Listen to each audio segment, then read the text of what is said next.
Art has always captivated me, ever since my youth. As a child, I attended art classes where I had the freedom to create whatever sprang out of my imagination. Still now, when I view the pieces I created in the past, I am still thoroughly intrigued at what my adolescent mind could create and sometimes even disturbed at how far out my pieces could get.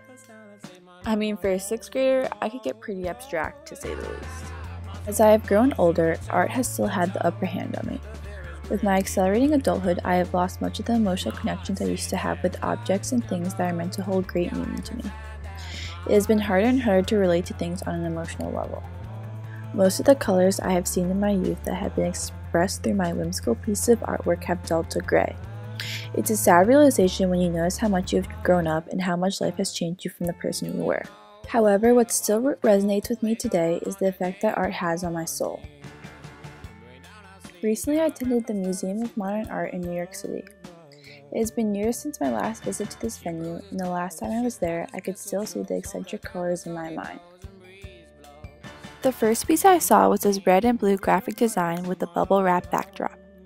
Now, I am no art expert or major, but I stood there and pondered about this piece for a while, dissecting all of its parts.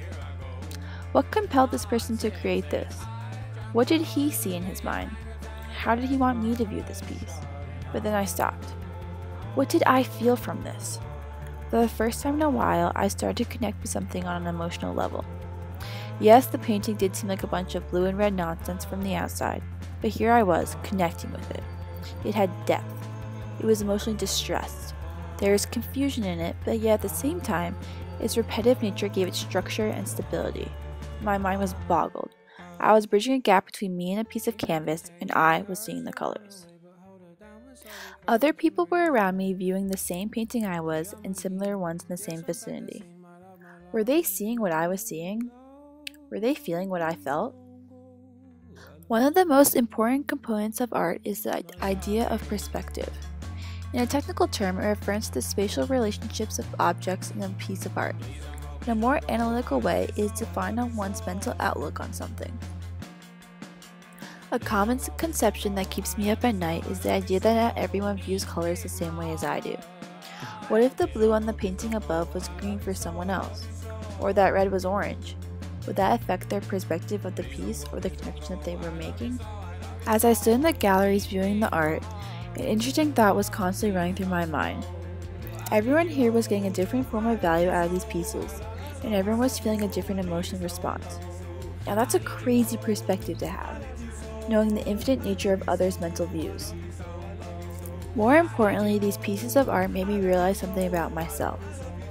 The colors I used to see in my head were never gone. As I grew in age, the perspective and outlook I had had on life had just changed, which masked my emotions and created this disconnected lull. Now, with this newfound realization of my shift of perspective, the colors have been the richest to date.